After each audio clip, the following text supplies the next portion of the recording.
Hello दोस्तों, अगर आपने अपने प्रोडक्ट की लिस्टिंग कर ली है फ्लिपकार्ट पर, तो इसके बाद आपका जो नेक्स्ट स्टेप आता है वो आता है प्राइसिंग का। क्योंकि सही प्राइसिंग सेट करना आपको बहुत ज़रूरी है। इसके बाद ही आपको ऑर्डर्स आना शुरू होंगे और उसके बाद ही आप प्रॉफिट अच्छा जनरेट कर पाओगे। तो आज मैं आपको बताता हूँ किस तरीके से आप सही प्राइसिंग सेट करोगे अपने प्रोडक्ट के। हेलो फ्रेंड्स, आप देख रहे हैं आपका अपना चैनल ई कॉमर्स हेल्प। तो सबसे पहले हमें अपना अकाउंट लॉगिन करना हो, फ्लिपकार्ट का सेलर अकाउंट। ये हमारा सेलर अकाउंट लॉगिन हो चुका है। तो मैं आपको किसी भी एक प्रोडक्ट, मेरी शूज़ की कैटेगरी है और काफ़ी शूज़ हैं, तो मैं किसी भी एक प्रोडक्ट से आपको समझा देता हूँ। आप उसी तरीके से अपने सभी प्रोडक्ट पर ये स्ट्रेटजी अप्लाई कर सकते हो।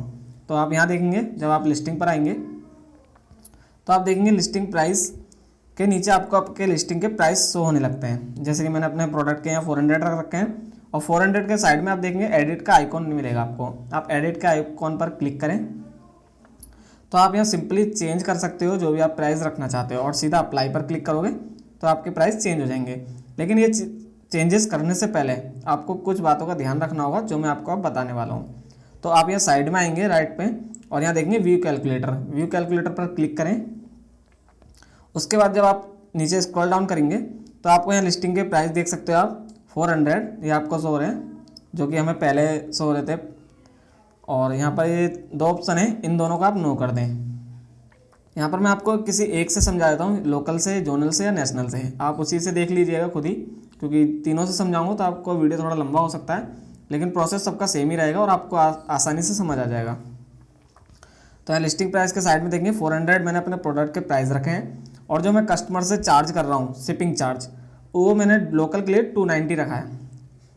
ठीक है, तो यहाँ 290 की ये अब जो हमारी जो फ्लिपकार्ट हम पर चार्ज करेगा, जो भी उसकी कमीशन टैक्सेस रहेंगे वो हमारे कहाँ से माइनस होने वाले हैं, तो वो हमारे जो माइनस होंगे, जो भी फ्लिपकार्ट के चार्जेस हैं वो हमारे 400 एंड 290 रुपीज़ में से माइनस होंगे। तो टोटल हुआ ये 400 और 290, तो ये प्लस होने के बाद होते हैं 400 290 रुपीज़। तो ये कस्टमर हमें पे करेगा जब भी हमारा प्रोडक्ट वो अगर परचेस करता है तो टोटल कस्टमर जो पे करेगा 400 290 रुपीज़ पे करेगा। अब 400 290 रुपीज़ में से जो फ्लिपकार्ट की कमीशन जाएगी वो जाएगी 81 रुपीज़, जिसमें तो फ्लिपकार्ट की कमीशन है वो 68 रुपीज़ की है और उस पर जो टैक्सेस लगेंगे वो 12 रुपीज़ के लगेंगे, जो कि टोटल हुआ 81 रुपीज़। और इसी तरीके से वो शिपिंग चार्ज लेगा लोकल के लिए 49 रुपीज़, इस पर भी 18% का टैक्स है। और फिक्स्ड प्राइस और कलेक्शन फ़ी ये सभी कैटेगरी पे सेम ही रहती है। तो आप नीचे देखेंगे, अब आपको यहाँ पे प्रीपेड अगर आपके पास ऑर्डर आएगा तो प्रीपेड में आपको जो सेटलमेंट मिलने वाली है, सेटलमेंट का मतलब जो आपके अकाउंट में डिपॉजिट करेगा फ्लिपकार्ट। अगर आपका प्रोडक्ट परचेज हो जाता है और कस्टमर रिटर्न नहीं करता है तो उसके बाद आपको ये 275.34 रुपीज़ आपके अकाउंट में डिपॉजिट हो जाते हैं विदिन 15 डेज़ के अंदर। प्रीपेड ऑर्डर पे हमें इतनी सेटलमेंट फ्लिपकार्ट हमें देगा। और आप देखते हैं COD ऑर्डर, तो COD ऑर्डर पे जो हमें मिलेगी सेटलमेंट वो मिलेगी हमें 267 रुपीज़। यहाँ पर हमें थोड़ा सा डिफरेंस मिलेगा दोनों में, देखेंगे प्रीपेड ऑर्डर और कैश ऑन डिलीवरी वाले ऑर्डर पे देखेंगे तो थोड़ा सा डिफरेंस मिलेगा। जैसे COD ऑर्डर वाले पे हमें 267 रुपीज़ मिल रहे हैं और प्रीपेड ऑर्डर पे देखेंगे तो 275 रुपीज़ मिल रहे हैं। लगभग यहाँ पर हमें टोटल जो आप देखेंगे कम से कम 8 रुपये का हमें डिफरेंस मिला। और ज़्यादातर मैं आपको बताऊं तो COD ऑर्डर आपके पास आने वाले हैं।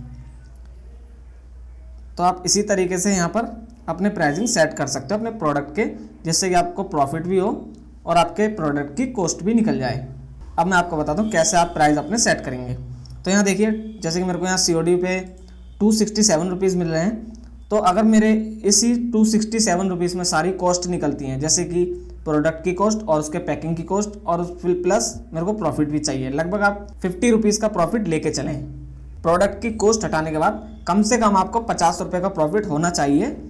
इसी से तभी जब जाकर आप कहीं प्रॉफिट जनरेट कर पाओगे। क्योंकि दोस्तों जब आपके पास ऑर्डर्स आना शुरू होते हैं तो आप ये भी ध्यान रखें कि उसके रिटर्न्स भी आना शुरू हो जाते हैं। जब ऑर्डर जाएंगे और वो डिलीवर्ड होते हैं और कस्टमर को नहीं आए पसंद तो उसके रिटर्न्स भी आना शुरू होते हैं, जो कि कस्टमर रिटर्न होते हैं। दो तरह के रिटर्न आएंगे आपके पास, कोरियर रिटर्न और कस्टमर रिटर्न। कोरियर रिटर्न वो होगा दोस्तों जो कि कस्टमर के डोर तक नहीं पहुंचा होगा। लाइक कस्टमर ने बीच में ही उसे कैंसिल कर दिया, मतलब कि आपने अपने यहाँ से डिस्पैच कर दिया बट कस्टमर ने उसे कैंसिल कर दिया, उसके घर तक या डिलीवर्ड होने से पहले, तो वो कोरियर रिटर्न रहेगा। उसमें तो फ्लिपकार्ट आपको कोई चार्जेस नहीं लगाएगा, लेकिन उसमें भी फिर भी आपको पैकिंग मटेरियल का नुकसान हो सकता है। और अगर आपके पास कस्टमर रिटर्न आता है, तो अगर आपका प्रोडक्ट 500 ग्राम के अंडर में आता है तो आपको डायरेक्टली 180 रुपीज़ का लॉस होने वाला है। तो इसलिए आप कम से कम 50 रुपये का प्रॉफिट रख के चलें, जिससे कि आप ज़्यादा से ज़्यादा सीख पाएंगे और अपनी सेल को बढ़ा पाएंगे। ये मैं आपको रिकमेंडेड करूँगा कि कम से कम आप शुरुआत में, अगर आप न्यू सेलर हो तो 50 रुपये का प्रॉफिट ज़रूर रखें। ठीक है, तो आप देखिए, अब मेरे को यहाँ पर अगर 267 में अगर मेरी प्रोडक्ट की कॉस्ट और मुझे 50 रुपये का प्रॉफिट हो रहा है, तो मैं यहाँ पर इसे 400 ही रहने दूंगा।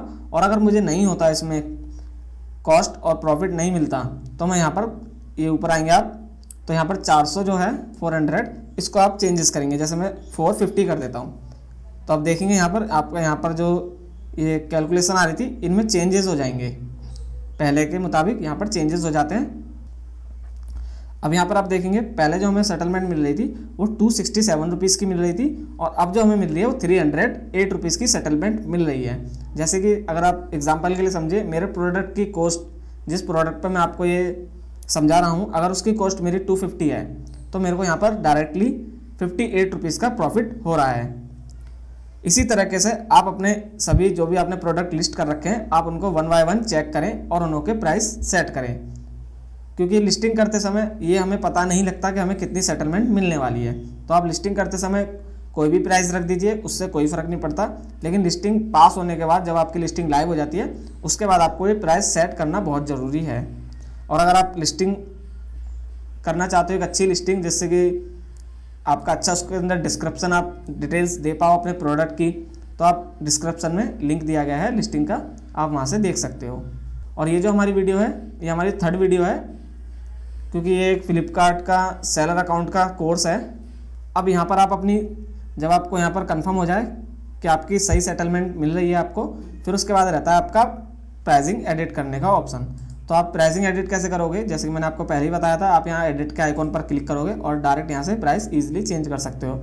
लेकिन आप अगर बल्क में एडिट करना चाहते हो, तो आप यहाँ से अपने प्रोडक्ट को सिलेक्ट करेंगे। इस तरीके से आपके जितने प्रोडक्ट हैं आप उन्हें सिलेक्ट कर लीजिए। जैसे कि मैंने यहाँ एग्जांपल के लिए 5 चेक करे हैं, और मैं चेक करने के बाद यहाँ पर आप ऊपर आएंगे तो यहाँ देखेंगे रिक्वेस्ट डाउनलोड का आपको एक बटन मिलेगा, उस पर आप क्लिक कीजिए। क्लिक करने के बाद नीचे देखेंगे तो आपको एक लिस्टिंग फाइल के 2 ऑप्शन मिलेंगे, कैटलॉग फाइल और लिस्टिंग फाइल।